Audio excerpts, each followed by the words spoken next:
Hi friends, welcome to ராசாத்தி சமையல் and tips. இன்றைக்கி நம்ம சேனலில் பார்த்திங்கன்னா ரொம்பவே சூப்பரான ரொம்ப டேஸ்ட்டாக இருக்கக்கூடிய முயல் கறியில் பிரியாணி தான் ஃப்ரெண்ட்ஸ் பார்க்க போகிறோம்.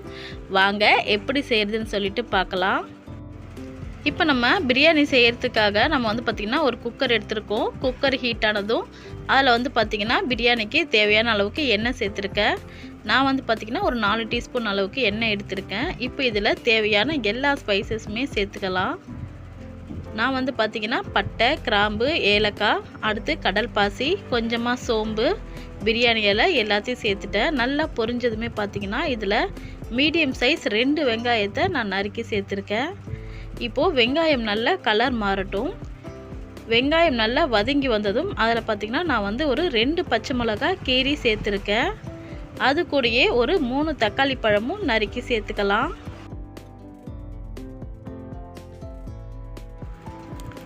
வெங்காயம் தக்காளி நல்லா வதங்கட்டும்.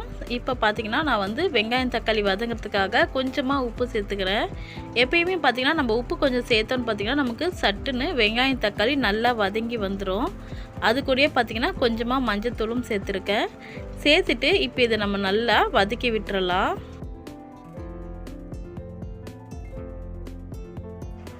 இப்போது நம்ம சேர்த்துருந்த வெங்காயம் தக்காளி எல்லாம் நல்லா வதங்கியாச்சு. இப்போ இது நல்லா வதங்கினதுக்கு அடுத்து பார்த்திங்கன்னா நல்லா ஒரு பெரிய டீஸ்பூன் அளவுக்கு இஞ்சி பூண்டு விழுது சேர்த்துக்கோங்க. எப்பயுமே நான்வெஜ்ஜுக்கு இஞ்சி பூண்டு பேஸ்ட்டு கொஞ்சம் அதிகமாக சேர்த்துக்கிட்டோன்னு பார்த்திங்கன்னா உங்களுக்கு டேஸ்ட்டு ரொம்ப நல்லாயிருக்கும். அதே மாதிரி ரொம்ப நல்லா ஃப்ளேவராகவும் இருக்கும். இப்போது இஞ்சி பூண்டு விழுதும் நல்லா வதங்கி வரட்டும்.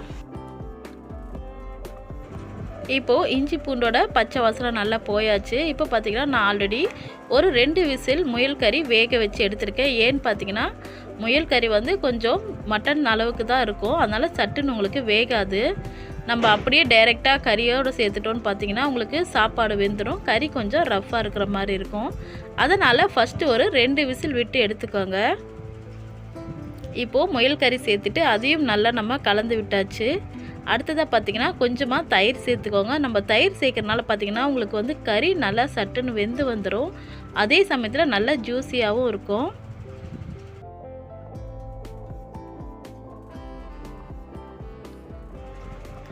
இப்போது எல்லாமும் நல்லா வதங்கி வந்தாச்சு. இப்போ இதில் பார்த்திங்கன்னா நான் ஒரு கைப்பிடி அளவுக்கு கொத்தமல்லியும் அடுத்து இன்னொரு கைப்பிடி அளவுக்கு புதினாவும் சேர்த்துருக்கேன்.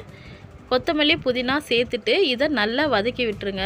அடுத்ததாக பார்த்திங்கன்னா இதில் biryani masala 1 teaspoon, red chilli 1 teaspoon, garam masala 1/2 teaspoon, வீட்டில் அரைச்ச குழம்பு மிளகாத்தூள் 1 டீஸ்பூன் சேர்த்துருக்கேன்.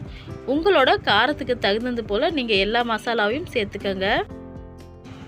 இப்போ எல்லா மசாலாவோட பச்சை வாசனை போகிற அளவுக்கு அதையும் நம்ம முயல் கறியோட நல்லா வதக்கி விட்டுறலாம். அடுத்து பார்த்திங்கன்னா நம்ம வேக வச்சு எடுத்திருந்த முயல் கறியோட தண்ணியும் இதிலேயே சேர்த்துக்கலாம்.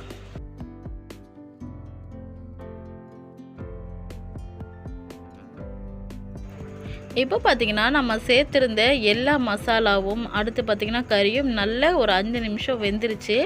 இப்போ நம்ம பார்த்திங்கன்னா பிரியாணிக்கு தேவையான அளவு தண்ணி சேர்த்துக்கலாம். 1 டம்ளர் அரிசி எடுத்தோன்னு பார்த்திங்கன்னா 2 டம்ளர் தண்ணி சேர்த்துக்கோங்க.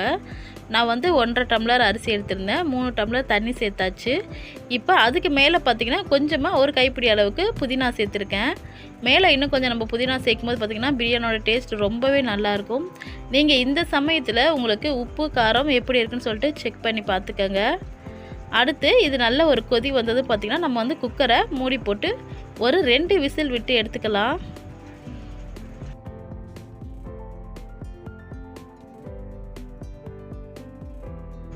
அவ்வளோதான் ஃப்ரெண்ட்ஸ். இப்போ பார்த்திங்கன்னா நம்ம சூடாக சூப்பராக முயல் கறி பிரியாணி செஞ்சாச்சு. கரெக்டாக எனக்கு என்னோடய குக்கரில் 2 விசில் விட்டால் போதும். அழகாக சூப்பராக பிரியாணி உதிரி உதிரியாக வந்துடும். கண்டிப்பாக நீங்களும் உங்கள் வீட்டில் இதே போல் செஞ்சு பாருங்கள். செஞ்சு பார்த்துட்டு எப்படி வந்துச்சுன்னு சொல்லி மறக்காமல் கமெண்ட்ஸில் சொல்லுங்கள். இந்த வீடியோ உங்களுக்கு பிடிச்சிருந்துன்னா மறக்காமல் நம்ம ராசாத்தி சமையல் அண்ட் டிப்ஸுக்கு கண்டிப்பாக ஒரு சப்ஸ்கிரைப் பண்ணிக்கோங்க. அப்படியே பக்கத்தில் இருக்கிற பெல் ஐக்கானையும் கிளிக் பண்ணிக்கோங்க. அப்போ தான் நான் போடுற புது வீடியோ உங்களுக்கு நோட்டிஃபிகேஷனில் வரும். அதே மாதிரி பார்த்திங்கன்னா நம்மளோட சேனலில் நிறைய டிப்ஸ் வீடியோ நான் போட்டு வச்சுருக்கேன். உங்களுக்கு ஃப்ரீயாக இருக்கும்போது பார்த்திங்கன்னா நீங்கள் ப்ளேலிஸ்ட்டில் போய்ட்டு செக் பண்ணி பார்த்துக்கலாம். டிப்ஸ் வீடியோ அப்படின்னு சொல்லிட்டு நான் ப்ளேலிஸ்ட் போட்டு வச்சுருக்கேன்.